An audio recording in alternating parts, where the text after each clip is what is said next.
귀티온. 내가 내 음성으로 하나님께 부르짖으리니 내 음성으로 하나님께 부르짖으면 내게 귀를 기울이시리로다. 나의 환난 날에 내가 주를 찾았으며 밤에는 내 손을 들고 거두지 아니하였나니 내 영혼이 위로받기를 거절하였도다.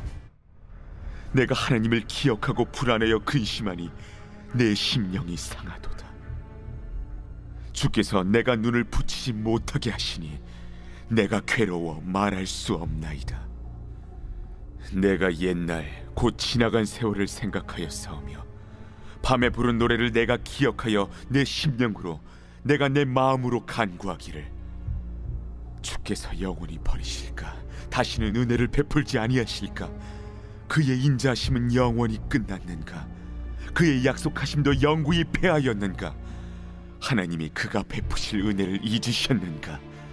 노하심으로 그가 베푸실 긍휼을 그치셨는가 하였나이다. 샬롬 6월 18일 수요일 귀티온 기도로 시작하겠습니다. 하나님, 이 시간 주님 앞에 엎드리며 나아갑니다. 저희들이 엎드리며 함께 묵상하며 나아갈 때에 주님 세상이 그대로 이루어져서 주님께서 조성하신 세상 가운데 기쁨과 아름 가운데 주님을 다시 한번 찬양하며 나아갈 수 있는 주의 귀한 청년들이 되게 하여 주옵소서. 예수님의 이름으로 기도드립니다. 아멘. 오늘 시편은 고난 중에 크신 은총을 깨달아 찬양하는 노래로 볼 수가 있습니다. 아삽자손 가운데 한 사람이 쓴 시로 보여지는데요. 절망적인 위기 상황 가운데 상한 심령의 갈급함의 모습을 잘 보여주고 있습니다. 1절의 시작부터 이 주자는 하나님께 부르짖습니다. 여기서 부르짖다라는 단어는 차크라는 단어로 마음을 다해 통곡하다라는 의미를 지니고 있습니다. 문제 해결을 위해 전적으로 하나님 안에 매달리는 모습을 보여주고 있죠. 즉, 이 시의 주자는 이 힘든 순간에 하나님께 부르짖음으로 자신의 고민이 반드시 풀릴 것이라는 것을 믿고 있는 사람임을 볼 수가 있습니다. 2절에 와서는 환난 날에 내가 주를 찾았으며, 주를 찾았다라는 것은 하나님께 기도로 의지했다라는 것입니다. 그의 환난이 개인적인 것인지, 민족적인 것인지, 또는 육체적인 것인지, 정신적인 것인지는 알 수 없지만 이 환난은 시인 혼자 견딜 수 없는 고통을 안겨다 준 것임을 분명합니다. 시인은 이러한 문제 해결을 위해 오로지 부르짖는 것밖에 할 수 없음을 알고 있습니다. 밤에는 내 두 손을 들고 거두지 아니하였으니, 이 두 손을 들고 하나님께 기도함은 기도의 응답의 간절한 모습을 보여주고 있습니다. 이 기도는 전통적인 히브리인들의 기도 자세임을 볼 수가 있죠. 여기서 말하는 밤은 정말로 시간을 가리키는 그 밤일 뿐 아니라 곤고한 지경에 처한 시인의 심경을 상징하는 단어입니다. 시인은 이 같은 어려운 상황 가운데 찬란한 태양이 떠오르듯 구원의 아침을 기다리고 있는 심정을 나타내고 있는 것이죠. 3절에서 6절 말씀 보면 사람의 심령을 상하게 하는 원인들에 대해서 이야기를 하고 있습니다.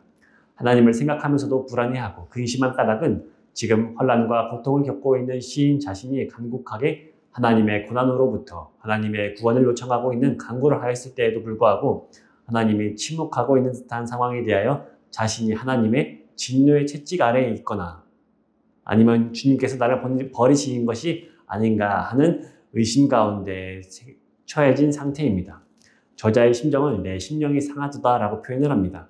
신앙적인 고민으로 인해 시인의 마음이 점점 허약해져 있음을 볼 수가 있습니다.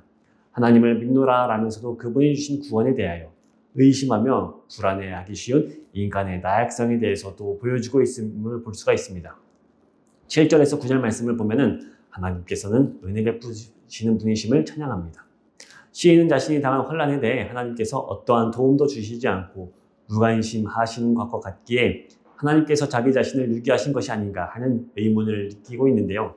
이러한 의문과 고민 속에서 하나님은 결코 당신의 백성들을 향한 사랑의 손길을 거두시지 않으심을 봅니다. 그러므로 이러한 고민은 신앙의 회의에서 비롯된 것이 아니라 하나님께 더 가까이 나아가려는 시인의 몸부림의 반영이라 할 수가 있습니다. 우리가 전적으로 삶의 전부를 하나님께 의탁할 수 있는 까닭은 노하심으로 그가 베푸실 긍휼을 그치셨는가 라는 것이 있습니다.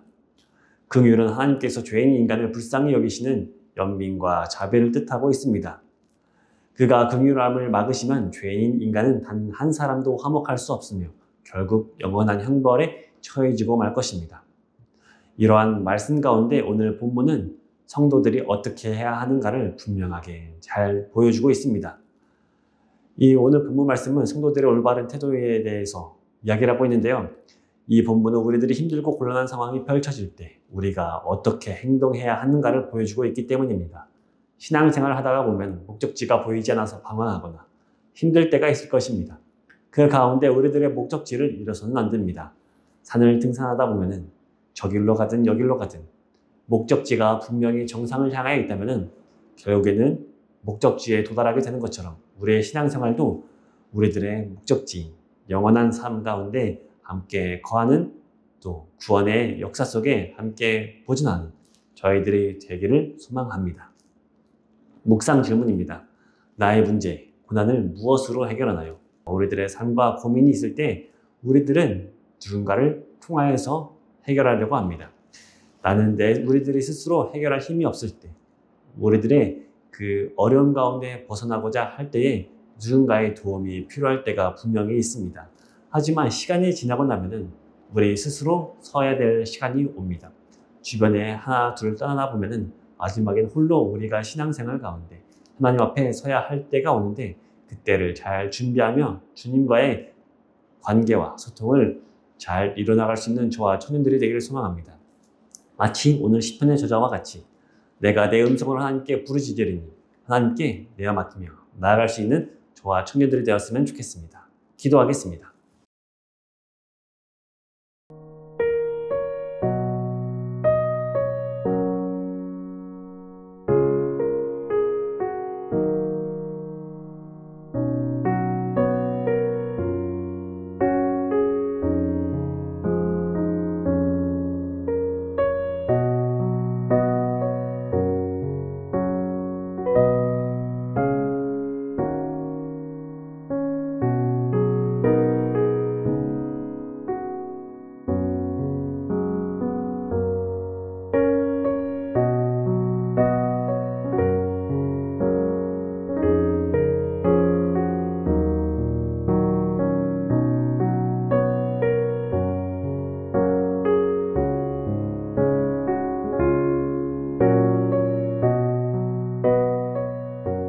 인자하신 하나님 감사합니다. 저희들이 어려움, 아픔을 만나지 못했더라면 엎드려 기도하지 않았을 텐데 힘들기 때문에 스스로 살아갈 수 없음을 발견하고 무릎 꿇게 하시니 감사드립니다.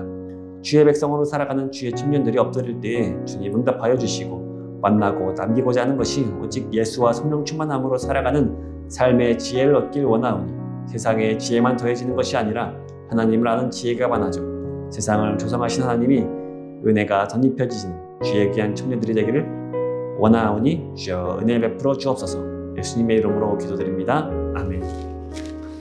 오늘은 수요일이니까 수요팅입니다.